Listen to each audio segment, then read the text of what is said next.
Good morning and welcome to AB Talks, and I am here today at Visa's new headquarters, which will be serving the Central and Eastern European, Middle East and Africa territory. And I am here with the president of the CEMEA territory, Andrew Torre. Andrew, welcome. Great to be here. So we're here in your new headquarters, 100,000 square feet, serving 90 different countries, I believe. Tell us, what was the thinking behind the new headquarters? Why did you need it? Why now? Yeah, it's a great question. First of all, I would be remiss if I didn't acknowledge the fact that the reason you and I are able to be here safely and in this building today is the fact that the UAE government really did a great job in navigating the pandemic. In fact, this building was built almost entirely during the pandemic.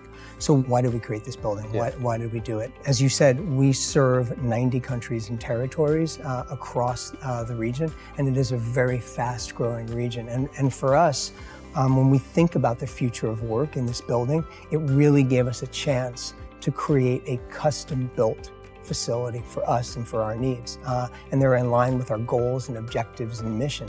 At Visa, we work in a partnership ecosystem. So foremost for us are connection, collaboration, and community. And we're sitting downstairs right now, and you can see that this is open to the public. We've got a cafe there, and it really speaks to our values around openness and inclusion. We'll go upstairs in a minute, and you'll see that there are many different modes of work. You and I were just talking about that previously, right? And the ability to have someone have quiet time. So we've got these quiet rooms where you can think deeply and not be disturbed. But because we're also a partnership business and we spend lots of time with clients and partners, we need to be able to connect. And whether they're through more formal settings, we've got state-of-the-art meeting rooms where you can connect with people in the room. You can connect with any of our offices across the globe, across the region, and our partner sites. And then there are the kind of moments of serendipity. So we've got this beautiful staircase built in that you can walk from the second floor up to the fifth floor. And I see these as being able to create chance encounters where kind of you see someone and that moment sparks some creativity and hopefully innovation down the line. So we're really excited about what we're doing and what we're bringing, and we believe deeply after having talked to our staff and our partners that it makes sense to have work that is flexible and hybrid to suit the different styles. I love that. Moments of serendipity, very poetic. You're right in when you talk about the UAE's response to coronavirus. In fact, many observers would say it's almost been textbook. And you say that this headquarters has been created during the pandemic. Design thinking has come a long way over recent years. And then the pandemic has perhaps even accelerated it or refined it or focused it. What were the lessons you learned along the way during the pandemic you feel has actually created a better space for your team, your family now? Yeah, it's interesting. If you were to come into one of our offices before the pandemic, you would have seen that during the course of the day, we probably had 2/3 of our folks that are actually in the office at any given time. So we were already operating fairly flexibly. Again, we wake up each and every day thinking about our clients. We spend a lot of time with our clients and partners. And we think it's not where you work, but what you do and how you do it that is really, really critical. So during the course of the pandemic, we had to quickly evolve, just like everyone else. So within a week, across our 19 offices in the territory, we shut them down to non-essential staff. And frankly, it was a pretty big experiment that we went through, that the whole world went through. And we were actually very, very impressed by how we were able to still be there for our clients and partners. We kept the network up and running, we'll be able to serve them, but we also found that we were able to still continue to innovate virtually and digitally, new innovations for consumers and merchants. So that's really led us to believe that we need to operate in this flexible environment. And when you ask our staff, they say, I want to be able to be home and doing work where I'm going to be productive and happy. And I also want to come back to the office where we're sitting here right now. If you were here a couple of weeks ago, you would have seen we did our onboarding for our staff to come in and understand the building and see it and learn the new technology and the new applications to be able to use things. But the best part of each of those sessions were the 45 minutes when our staff were down here and they hadn't seen each other face to face in so long. And it's that energy and positivity that you get from being around people. So there's absolutely a critical role that a workplace plays to bring people together. For Visa and for your family here, what are the benefits? What's the ROI on that flexibility, both for your team and for your customers? Having employees that have access to this hybrid, flexible, blended work model, whatever term we use for the future of work, as opposed to having a very prescriptive, you must be here, you must be there. Yeah, I think that that flexibility allows people to innovate. Our founder would say, our founder Dee Hock, so many years ago, he said, the challenge isn't getting new ideas in, the challenge is getting rid of old beliefs. And the ability for us to be able to come here or work at home opens our mind. It allows us to be more curious. When you come into this office, you've got a Visa University, which allows you just to explore many different things. You've got an innovation center where you can pop in or you can be there with clients. And again, you've got the places where you can just get creative with someone in like a cafe-like setting. So when you know that you need to innovate and adapt and evolve, you know that it's going to require you to think differently and work differently, which is so critical for us here in the region. Stay with innovation. I mean, it's traditionally been incredibly hard for huge organizations and global companies to actually innovate. They get so stuck into centralized processes. And yet, within the last 5 minutes of us talking, I think you've used the word innovation over and over again. Are you trying to almost create a habit of innovation within your entire family with this headquarters? Is this the physical embodiment of a spirit of innovation?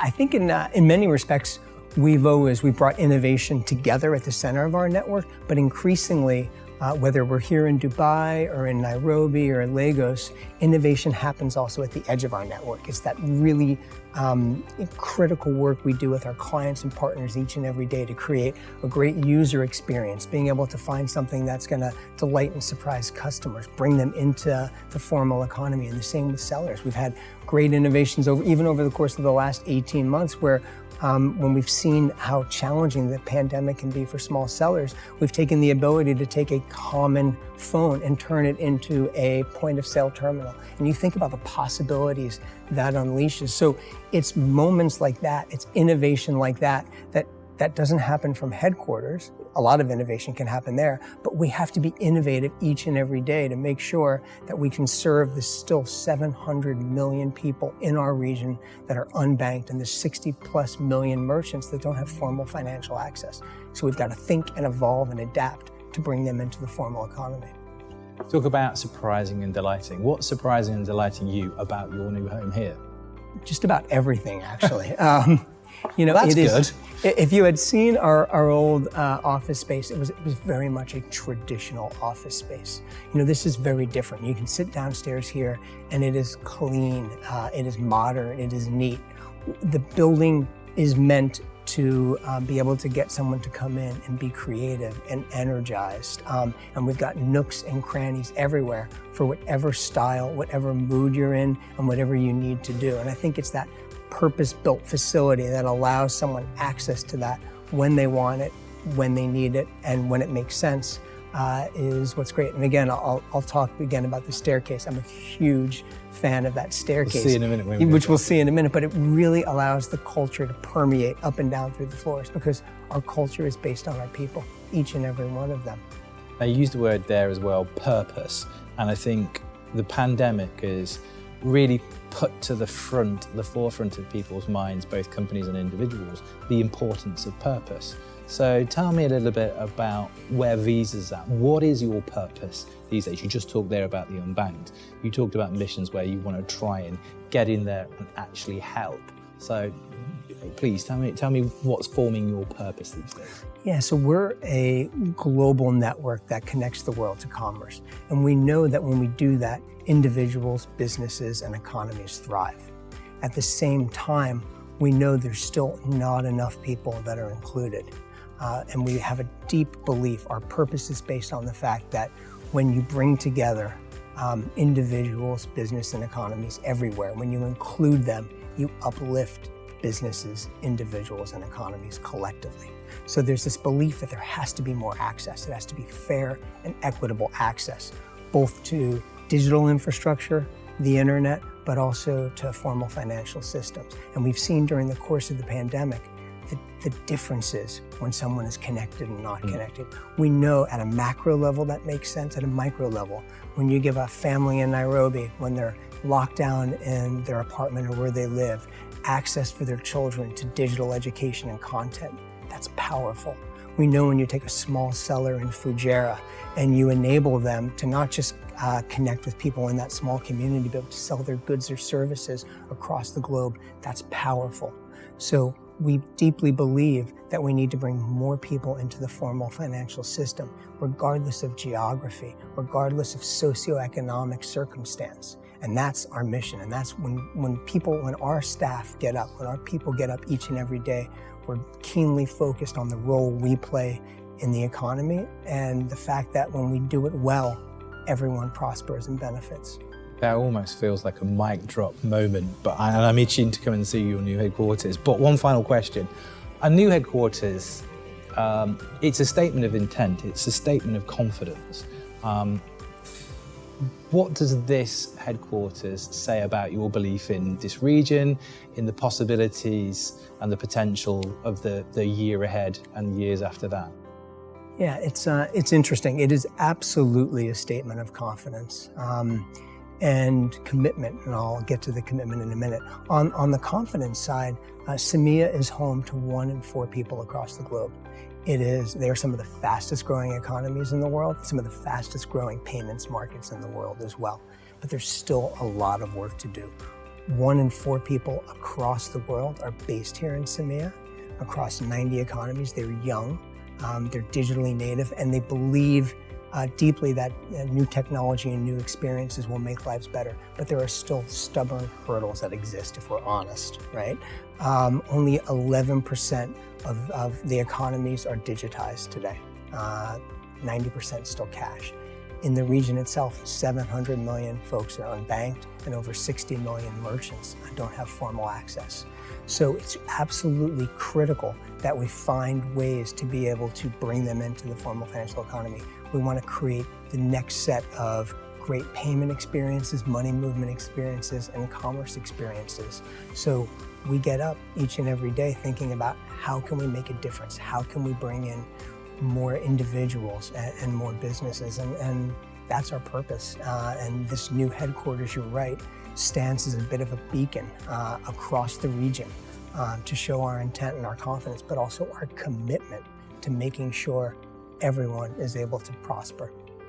I'm now super excited to go and see this headquarters. Thank you. Let's go and have a look. Thank you.